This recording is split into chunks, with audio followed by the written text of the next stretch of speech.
Hi friends, ఈరోజు మనం legal and regulatory ఆస్పెక్ట్స్లో కంట్రోల్ ఆఫ్ బ్యాంక్స్ గురించి మాట్లాడతామండి. ఇది కొంచెం ట్రై టాపిక్, మనం ఎలాగోలా కంప్లీట్ చేసేద్దాం.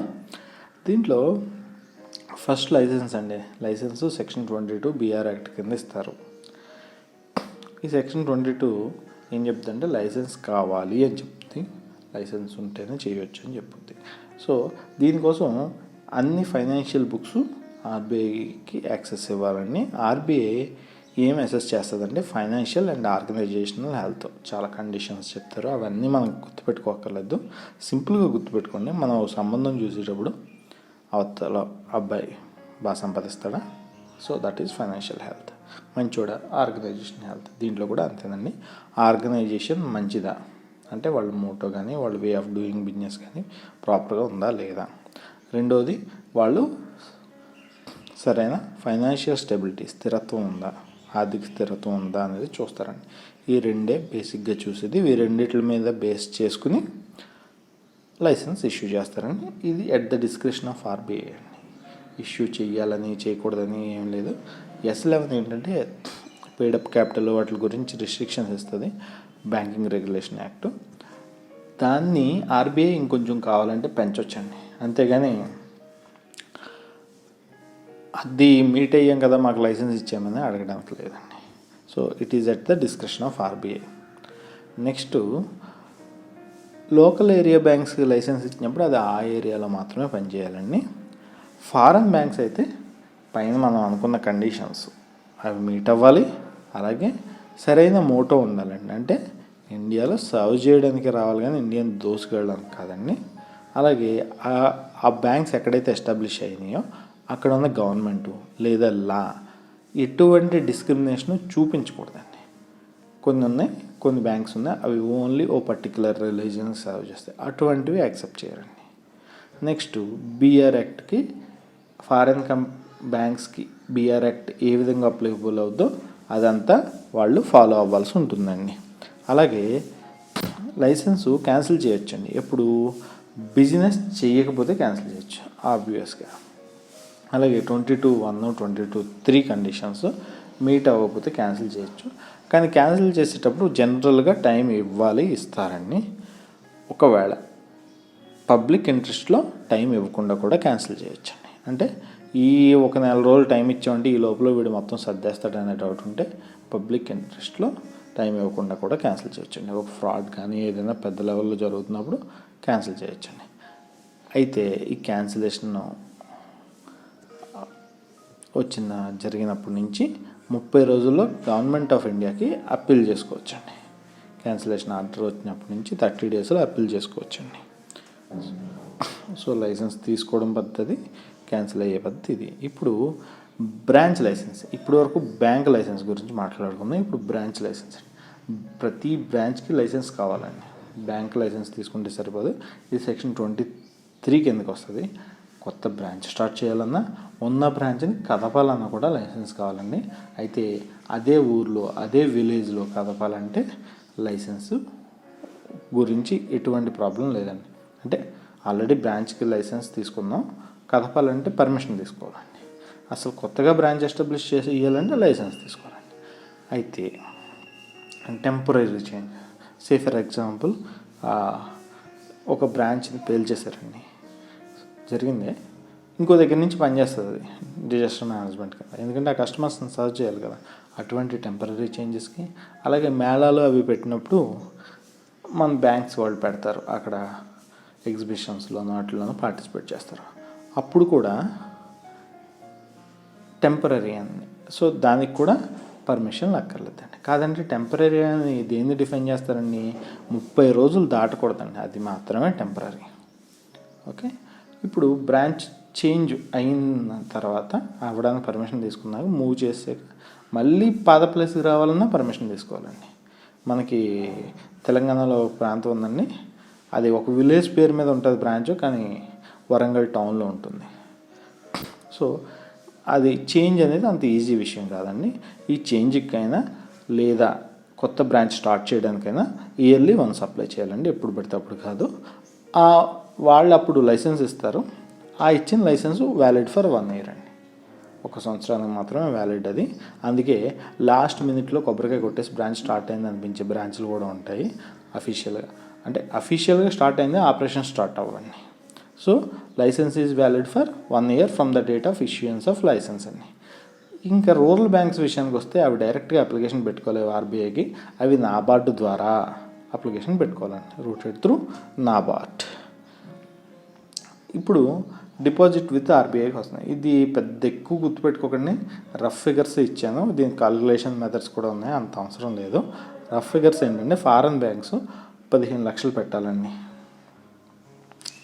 15 లక్షలు కాకుండా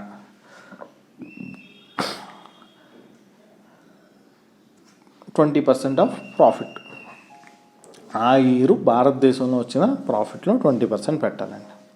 ఒకవేళ ఫారెన్ బ్యాంక్ ముంబై కానీ కోల్కతాలో ఉంటే 20 lakhs ప్లస్ 20% ఆఫ్ ప్రాఫిట్ పెట్టాలండి.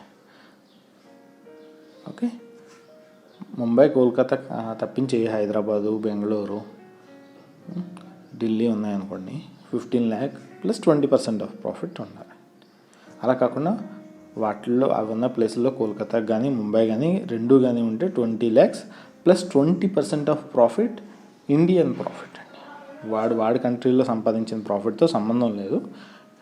సో ఇండియన్ ప్రాఫిట్లో 20% అండి. Okay, then any Indian bank ఒక్క ప్లేస్లోనే ఉందనుకోండి 50,000 అండి. ఒక స్టేట్లో ఉంది అప్పుడు 5 lakhs అండి. ఆ స్టేట్లో ముంబై కానీ కోల్కతాగా ఉన్న ప్లేస్లో బ్రాంచ్ ఉంటే 5 to 10 lakhs అండి. రఫ్గా గుర్తుపెట్టుకోండి. మల్టీ స్టేట్ అయితే 5 lakh అండి, ముంబై ఆర్ కోల్కతా ఉంటే 10 lakh అండి. సో ముంబై కోల్కతా లేకపోతే 5 lakh ఉంటే 10 lakh అని గుర్తుపెట్టుకోండి. For corporate governance purpose 300 crores deposit చేయాలండి. ఓకే, దెన్ ఇప్పుడు షేర్ ప్యాటర్న్కి వద్దామండి. సెక్షన్ 12 ప్రకారం paid up capital, subscribed capital and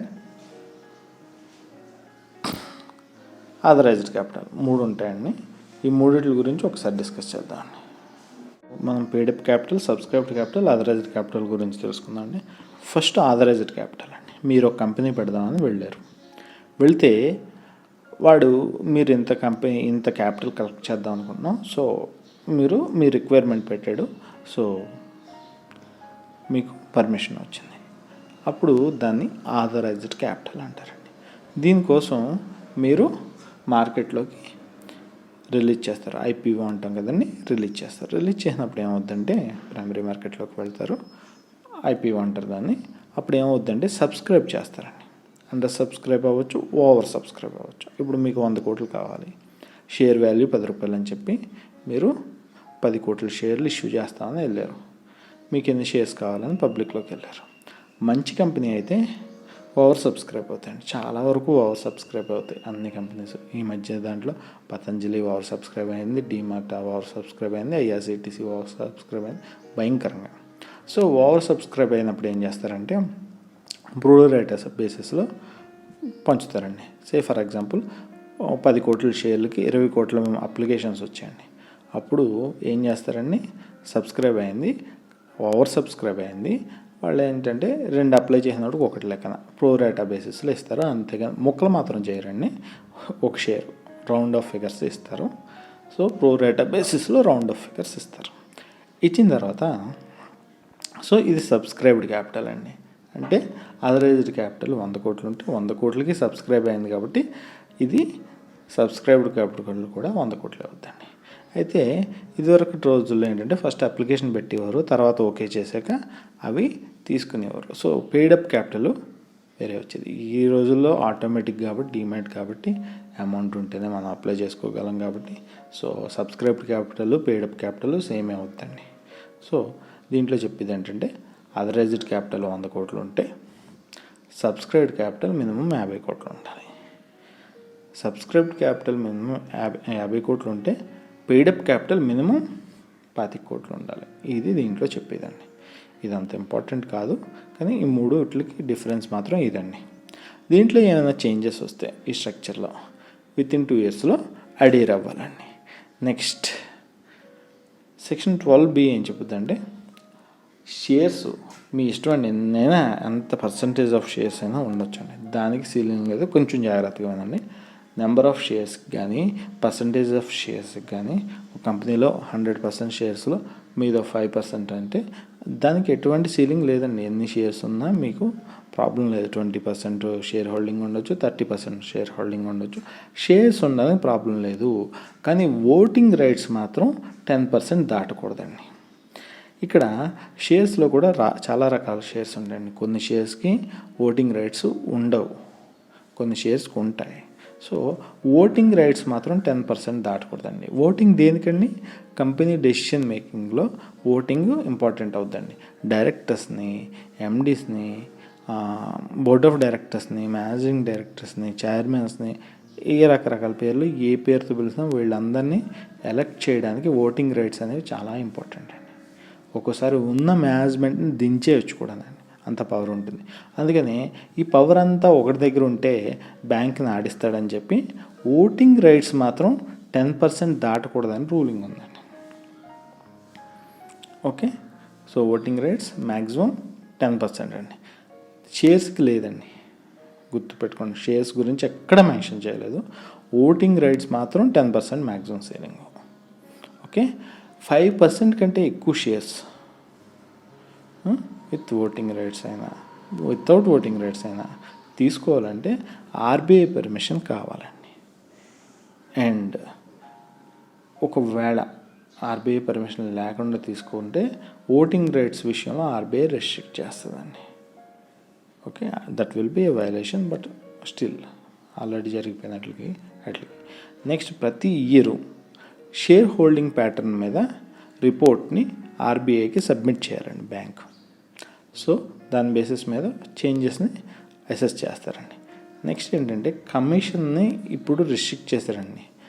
commission or ఏ పేరుతో పిలుచుకున్నా, డిస్కౌంట్ అనుకోవచ్చు, కమిషన్ అనుకోవచ్చు, ఏ పేరుతో పిలిచినా దానికి మ్యాక్సిమం ఎంతంటే 2.5% ఆఫ్ షేర్ ఇష్యూ వాల్యూ అండి. అంటే షేర్ 100 రూపాయలు అయితే అఫీషియల్గా దాని మార్కప్ వాల్యూ, దాని ఫేస్ వాల్యూ 100 రూపాయలు అయితే ₹2.50 మించి కమిషన్ కానీ ఏమీ ఇవ్వకూడదండి. ఇది share face value, market value different ఉంటాయండి. కొన్ని షేర్స్ ఉన్నాయి ఫేస్ వాల్యూ 100 రూపాయలు 10 రూపాయలు ఉండి మార్కెట్ వాల్యూ 2000 3000 ఉన్నాయి. సో 2000 3000 ఉన్న దానికి ₹2.50 చాలా తక్కువ అండి. సో ఇది కొంతవరకు ప్రాక్టికల్ కాని విషయం. సో విషయం ఏంటంటే 2.5% ఆఫ్ షేర్ ఇష్యూ వాల్యూ అంటే దాని ఫేస్ వాల్యూ, దాని మీద రాసి ఉంటుందండి, అందుకే దాని ఫేస్ వాల్యూ ఉంటుంది అంటారు. మొహం మీద రాసి ఉంటుంది కాబట్టి, అంటే పైన రాసి ఉంటుంది కాబట్టి ఫేస్ వాల్యూ 100 రూపీస్ అయితే ₹2.50 అండి, అంతకుమించి ఇవ్వకూడదు.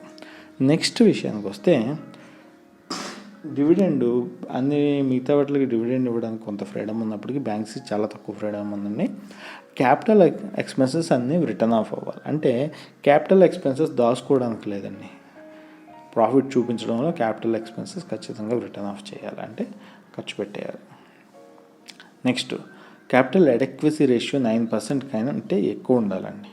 నెట్ ఎన్పిఏ 7% కంటే తక్కువ ఉండాలండి. నాకు ఎన్పిఏ ఎంత ఉన్నా పర్లేదు, ప్రాఫిట్స్ వచ్చే కదా ఇస్తానండి అని కుదరదండి. నెక్స్ట్, ఆ ఇయర్ ప్రాఫిట్స్లోంచి మాత్రమే ఇవ్వాలండి. గత ఇయర్ ప్రాఫిట్ లేదా ప్రొజెక్టెడ్ ఫ్యూచర్ ప్రాఫిట్స్, ఈ తెలివితేటలు కూడా ఉంటాయండి, ప్రొజెక్టెడ్ ఫ్యూచర్ ప్రాఫిట్స్ నుంచి కూడా ఇవ్వడానికి ట్రై చేస్తారు. అటువంటివి ఏవి కుదరవండి. మ్యాక్సిమం 40% అండి, అంటే 100 రూపాయలు ప్రాఫిట్ వస్తే మ్యాక్సిమం 40 రూపాయల వరకు ఇవ్వచ్చండి, పంచవచ్చు. అంతకు మించి పంచడానికి అధికారం లేదండి. నెక్స్ట్, సబ్సిడరీస్ని పెట్టుకుంటాయండి. ప్రతి బ్యాంక్కి సబ్సిడరీస్ ఉంటాయి. ఎస్బీఐ ఉందండి, ఎస్బీఐ క్యాపిటల్ ఉంది. సో సబ్సిడరీస్ని పెట్టుకుంటాయి. ఈ సబ్సిడరీస్కి ఆర్బీఐ అప్రూవల్ కావాలండి. ఈ సబ్సిడరీస్ సెక్షన్ 6లో చెప్పినట్టు పర్మిసిబుల్ బిజినెస్ చేస్తాయి, లేదా పర్మిషన్ తీసుకుని ఏమైనా అదర్ బిజినెస్ చేస్తాయి. మామూలుగా సబ్సిడరీస్కి ఫ్రీడమ్ ఇచ్చేస్తే ఎలా పడితే అలా చేయండి అంటే అన్ని బిజినెస్లోకి వెళ్ళిపోతాయండి బ్యాంకింగ్ కంపెనీస్. ఇప్పుడున్నదే కాదు, ఫ్యూచర్లో మన చేత సబ్బులు కూడా అమ్మించవచ్చు. ఆల్మోస్ట్ ఆ సిచ్యువేషన్ కూడా వచ్చింది. సో అలాంటి అన్ని బిజినెస్లోకి వెళ్లకుండా ఈ సబ్సిడరీస్కి కొన్ని లిమిట్స్ ఉన్నాయండి. పర్మిసిబుల్ బిజినెస్ మాత్రమే చేయాలి, అదర్ బిజినెస్ విత్ పర్మిషన్ చేయొచ్చు. రెండోది అవుట్ సైడ్ ఇండియా ఆపరేషన్స్ కూడా సబ్సిడరీస్ని ఎస్టాబ్లిష్ చేయొచ్చండి, ఎందుకంటే అక్కడ లోకల్ లాస్తో ఎడీ రావడానికి. ఎస్బీఐకి చాలా సబ్సిడరీస్ ఉన్నాయండి వరల్డ్ వైడ్ అలాగా. నెక్స్ట్ అదర్ కంపెనీస్లో ఇన్వెస్ట్ చేయడానికి కూడా కొన్ని రూల్స్ ఉన్నాయండి. ఒకవేళ బ్యాంక్లో డెసిషన్ మేకింగ్ పీపుల్ అంటే అసిస్టెంట్ మేనేజరు అకౌంటెంట్ వీళ్ళు కాదండి, మేనేజ్మెంట్ స్థాయిలో general managers, board of directors, chairman, ఇటువంటి వాళ్ళకి ఎక్కడైనా ఇంట్రెస్ట్ ఉంటే, సే ఫర్ ఎగ్జాంపుల్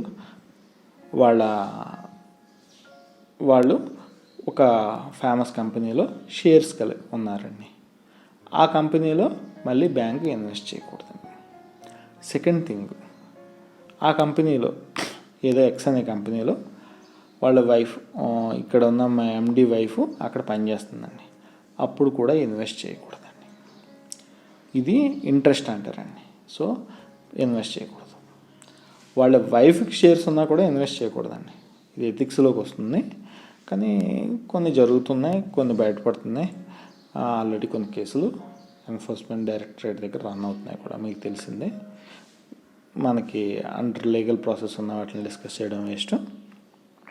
సో ఇప్పుడు బ్యాంక్ అనేది ఇది టాప్ లెవెల్ డెసిషన్ అని. సో ఈ మేనేజ్మెంట్ టీం ఎవరైనా ఉన్నారో వాళ్ళకి ఎక్కడైతే ఇంట్రెస్ట్ ఉందో అక్కడ మాత్రం ఇన్వెస్ట్ చేయకూడదండి. సింపుల్. మేనేజ్మెంట్ టీం అంటే మన మేనేజర్స్, అకౌంటెంట్స్ కాదండి. ఎంత చెప్తున్నట్టే మేనేజ్మెంట్ టీం అంటే managing directors, board of directors and chairman, ఇలా హై లెవెల్ వాళ్ళండి. మనకి ఎటువంటి డెసిషన్ మేకింగ్ ఉండదు కాబట్టి మనకి షేర్ హోల్డింగ్ ఉన్న ఆ లెక్కనైతే మనకున్న ఇంతమంది ఎంప్లాయీస్ ప్రతి కంపెనీలో షేర్స్ ఉంటాయి కాబట్టి దాన్ని కంట్రోల్ చేయలేం. షేర్ హోల్డింగ్ ఉన్నా సరే ఇన్వెస్ట్ చేయొచ్చండి. నెక్స్ట్ అదర్ కంపెనీస్లో ఇన్వెస్ట్ చేయడం అంటే మనం ఎలా చేస్తామండి, pledge, mortgage, direct investment. Direct investment అంటే ఆ కంపెనీ బాండ్స్ కొనవచ్చు, షేర్స్ కొనవచ్చు, ఇది డైరెక్ట్ ఇన్వెస్ట్మెంట్. అది కాకుండా ప్లెడ్జ్, మార్ట్గేజ్, మనం ప్లెడ్జ్గా కానీ మార్ట్గేజ్గా కానీ పెట్టుకుంటే వాటిని కూడా ఇన్వెస్ట్మెంట్ కింద కన్సిడర్ చేస్తారండి. ఈ మ్యాక్సిమం ఇన్వెస్ట్మెంట్కి ఒక క్రైటీరియా ఉందండి. ఇది minimum of 30% paid of share capital of company or 30% paid up capital percentage of bank. ఇది కొంచెం జాగ్రత్తగా చూడాలండి. గూగుల్ లాంటి కంపెనీ ఉందనుకోండి, దాని 30% తీసుకుందాం అనుకోండి, మన బ్యాంకులు సరిపోవు. సో పాసిబుల్ కాదు. అంటే మన బ్యాంక్ మొత్తం పట్టుకెళ్ళి పెట్టేయచ్చు, కుదరదండి. చిన్న కంపెనీ ఉందండి, మన బ్యాంక్ 30% తీసుకుందాం అనుకోండి, ఆ కంపెనీ మొత్తం పెయిడప్ క్యాపిటల్ మనమే ఇన్వెస్ట్ చేయొచ్చు, కుదరదు.